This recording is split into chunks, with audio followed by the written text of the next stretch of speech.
All right, so PrevMed. So we seem to have a theme going on for today. So infection control, regulated medical waste. So this seems to be our topic for today. So what is the instruction for the Corpsman manual? I don't remember. 14295. Correct. 14295 Bravo is the hospital Corpsman manual. So chapter 9 of the Corpsman manual covers preventive medicine and infection control.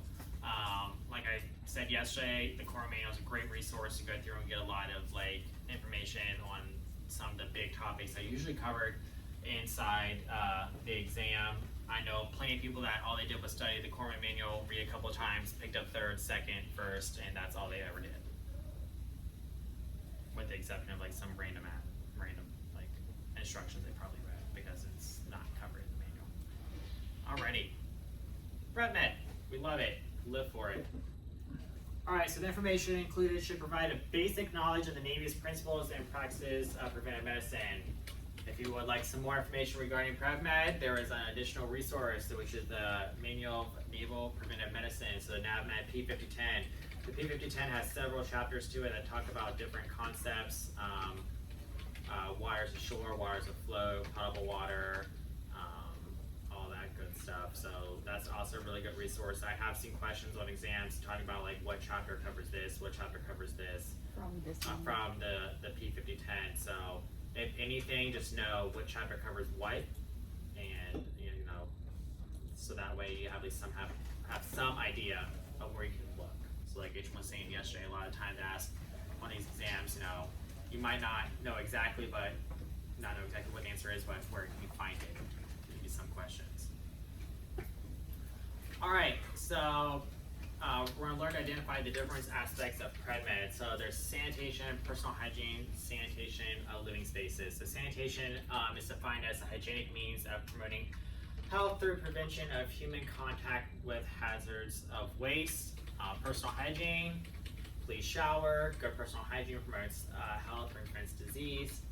And then sanitation, living spaces, the Corpsmen as medical department representatives or MDRs perform sanitation inspections and provide recommendations to the COs. These are kind of like your health and wellness comfort checks. If you go down to your Corpsman on your DAS or your ship and you're like, hey, it smells kind of funky up in the berthing or in our compartment, whatever, they'll come do a health and wellness check until they find out what's going on and then either make somebody clean themselves or take a shower. Not that I would know from experience. Okay. So I've never done that, right? All right, vector and pest control. All right, so what is a vector?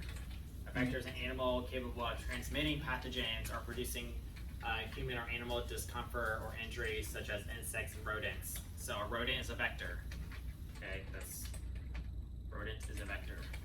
Pests or organisms that adversely affect military operations and the well-being of man and animals.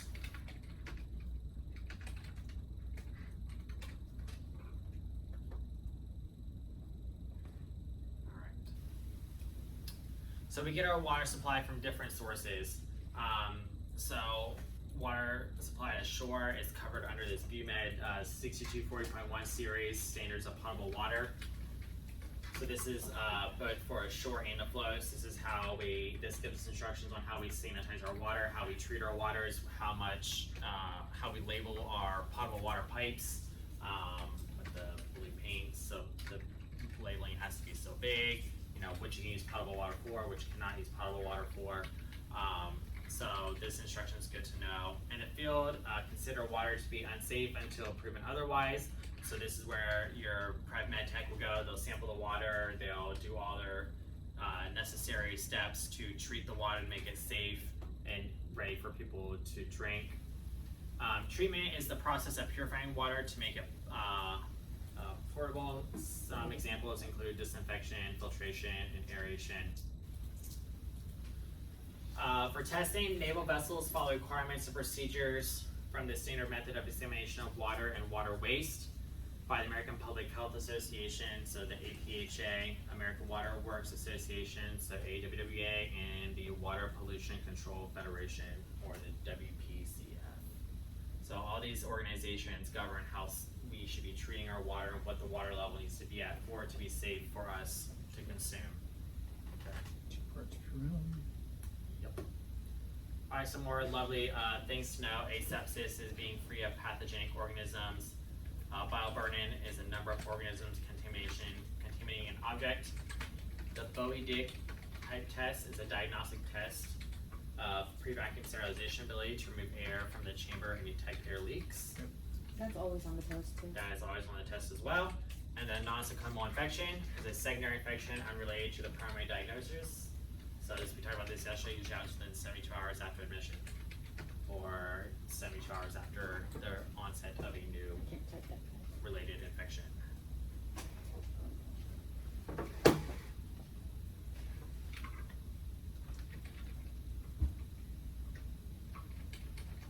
All right, so different organisms that we need to know about.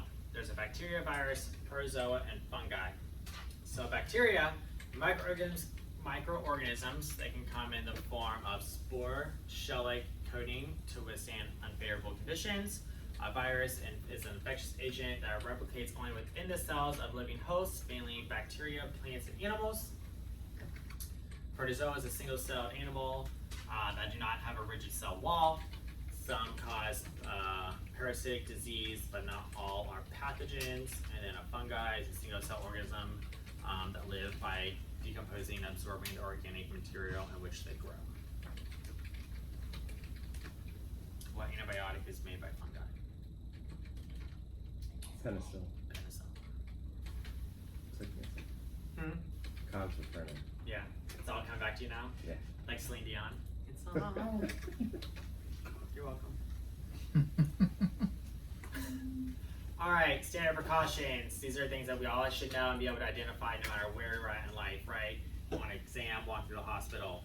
So universal precaution is a subset of standard precautions, focusing on infection control methods to prevent the spread of disease by using proper protection. So i.e. PPE,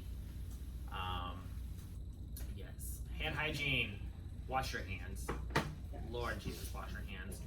That's one of the most important procedures preventing the treatment of microorganisms from person to person. Good hand washing technique and frequently are essential to preventing exposure. Flora, there's two types, resident and transient. So resident can survive and multiply, culture repeatedly from skin and not easily removed.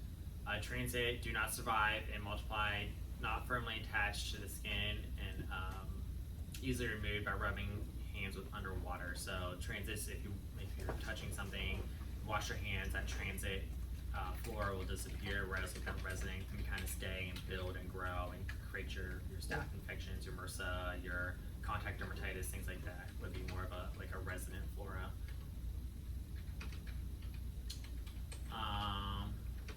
Chlorhexidine gluconate is one of your water-based cleaning agents.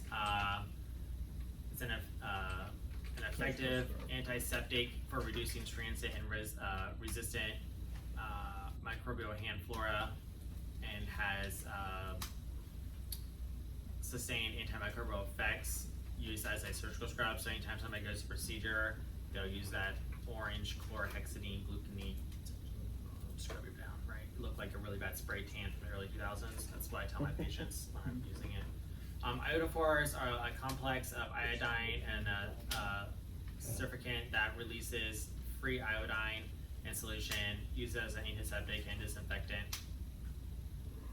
Water's hand washing agent, so this is like your hand sanitizer. They contain 70% isopropyl alcohol and virtually disinfect the skin in 20 seconds. They may be used in areas where skin aren't readily available and when hand not visibly soiled. So in area accident patient rooms, switch out your gloves, you should use it. And if your hands are not visibly soiled, you can use hand sanitizer. However, before you eat, after the bathroom, and if your hands are gross, you should wash them. Absolutely. Good God, wash your hands after you go to the bathroom. No too many adults that don't. It's gross. All right, PPE. So what falls under PPE? We have gloves. We have sterile surgical gloves, undergloves, procedural gloves, latex examination gloves, and natural gloves. Most of the time, you will not see a glove that has latex in it just because of latex allergies. So a lot of the gloves that we have are the latex-free gloves, just to mitigate the difference between that. Yeah, I think gloves are very self-explanatory. Yep. Okay. Reusable or disposable apparel are used when treating patients or in an area with potential contaminated material present when surgical procedures involving exposure to other potentially infectious material. Additional PPE is required. I think majority of the stuff that we have is going to be more disposable, so we just store it away and then we just reuse or just throw it away and you grab a new piece of, whether it's like the yellow isolation gowns, gloves, surgical gowns, it all gets thrown away and you just do something that helps also lower the risk of infection and spreading any type of things. I would not want to use the same gown and gloves on another patient after I was just scrubbed into one. That's gross. Face masks and shields. You got your surgical mask, your cone mask, your N95 respirator. Over the past 2 years, if you cannot tell me what a surgical mask or N95 respirator is, I'm going to be very upset because we've been wearing them a lot. A cone mask is your stiff, thin, woven mask used for simple procedures for protection. Eyewear and goggles, and then you got your headwear and your scrub caps. I have 2 Harry Potter scrub caps. That's what I wear when I'm in my procedures. Super fun, but they also have disposable ones. Alright, so different types of precautions. So we have our airborne, droplet, and contact. So it's important to know the difference between these because it also determines how much PPE you have to wear, right?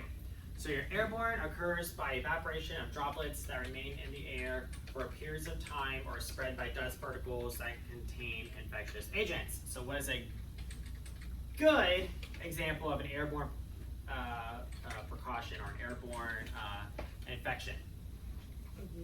COVID would require airborne precautions, right? So we wear N95s, our respirators, whatever it may be, to make sure we're not breathing in the same thing that the patient's spitting out. Droplet precautions, they are used for patients infected with microorganisms spread by cough, sneezing, or talking. This could also fall under the COVID category as well. I think what else is another good droplet.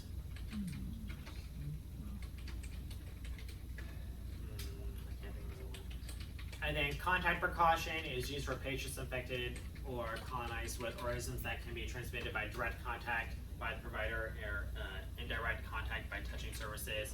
So a good contact precaution would be like C. diff, any type of skin infections, MRSA, chickenpox, monkeypox currently.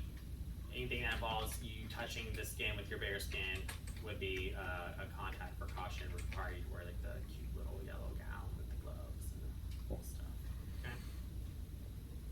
I like how this is all relevant to today. Makes me sound super smart, like I know something.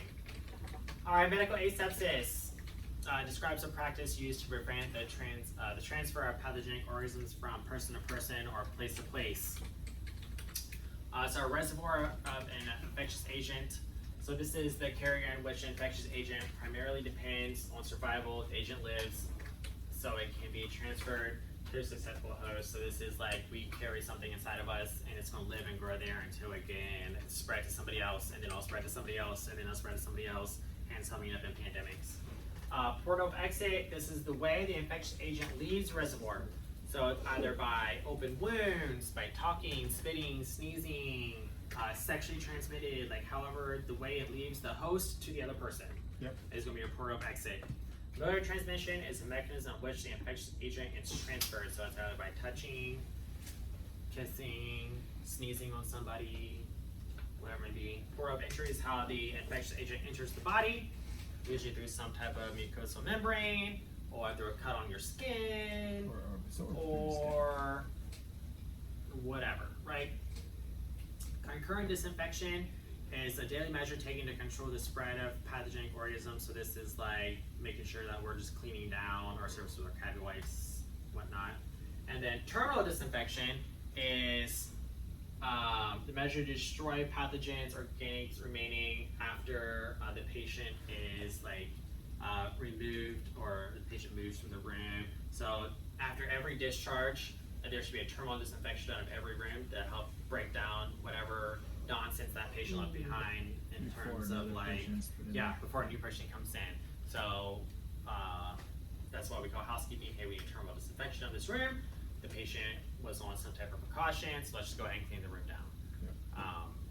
we do those up in all the ORs, the cath lab. We determine what's infection for every patient, so that way we're not transferring any nonsense that could be floating around to the other patient.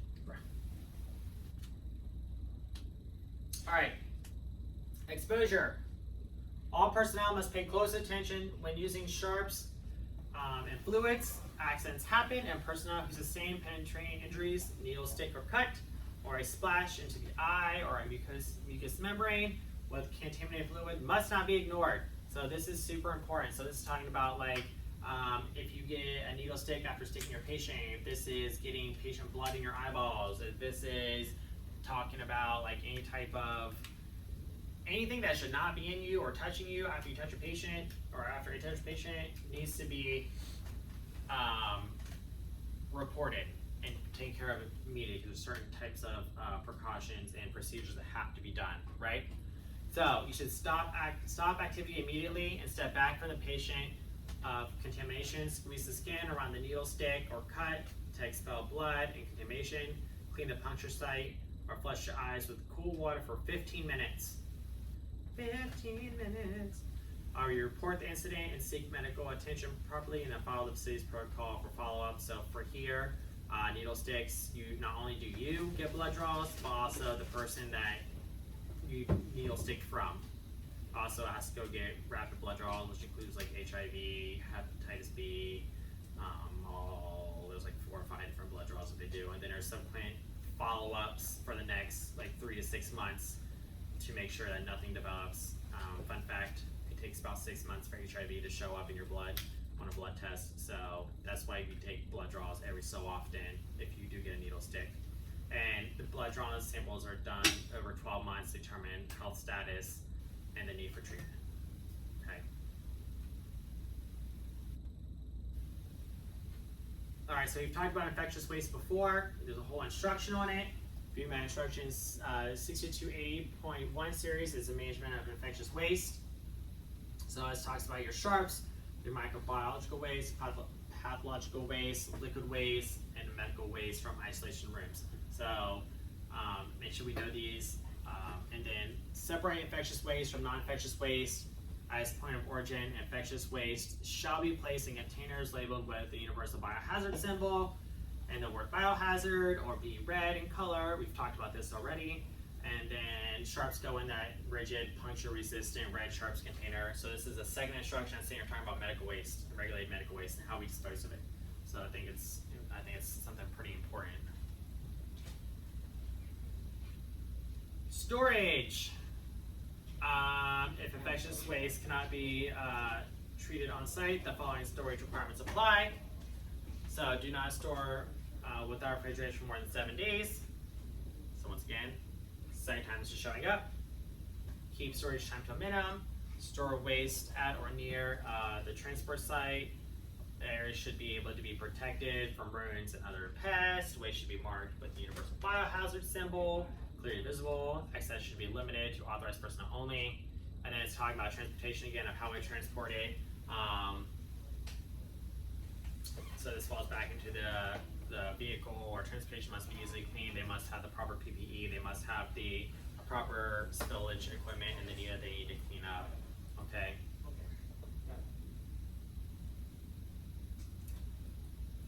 The ICO should implement a practical system to monitor disposal of infectious waste. So the ICO is your infection control officer. The system includes dates, types of waste, amount, so volume, weight, whatever it may be, and disposition. Further guidance for infection waste can be found in this lovely BMAT instructions posted here.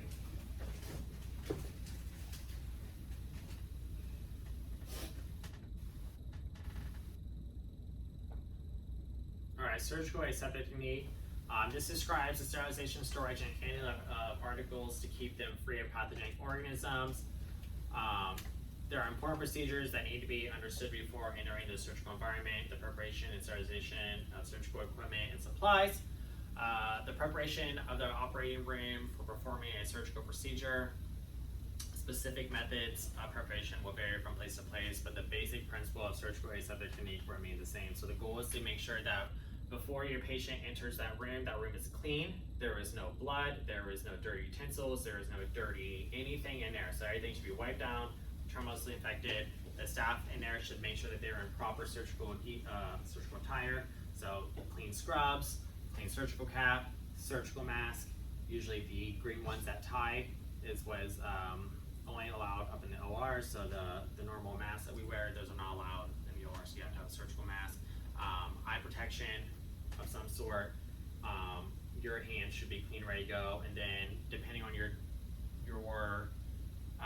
role in the procedure, depends on if you have to surgically scrub or not. So if you're scrubbing the procedure, you wash your hands, do a 35-second hand washing, and then you do a 5-minute hand scrub, and then your hands are with the appropriate chlorhexidine scrub, and then your hands are sterile. So then you see people walk around looking like Grey's Anatomy like this, and bumping the doors with their butts and stuff. That's what I do. But Grey's Anatomy happens from that point, right? And then that aseptic technique needs to maintain throughout the whole procedure. So that's when you're surgically draping your patient. Everything starts to become sterile. So if anybody touches that sterile field, you gotta start the whole thing all over. So if you ever go to the OR, don't touch things that are blue. 0 out of 10 recommend. All right. Handling sterile articles, opening and setting up a sterile field, surgical hand scrub, and gown and gloving. So pretty much everything I just said, right? So the whole process of making sure that everything that is touching that patient is sterile. If there is any question about something being sterile, you do not use it. You throw it off, change out your gloves, call it a day. Yep. Right? Because we don't want unsterile things touching our sterile patient, because with any type of procedure, anytime you puncture the skin, open the skin, there's always a risk of infection. So if we're using any type of equipment that could be potentially not sterile, you're asking for an infection. So just throw it off the table, change out your gloves, become sterile again, and then move on with your life. So further step-by-step instructions for each technique can be found in the core manual on those following pages, 924 and 931. I pretty much explained most of it to you, or you can always go ask an OR tech, or read the core manual, which we love that. Do we have any questions? No. I think that's a pretty good one too. Yeah. I don't doubt for a minute there's a totally awesome DIY life hack for this, but right now, why don't we just go with a number 7 scalpel? Oh, that's cute. All right, you can go ahead and stop recording for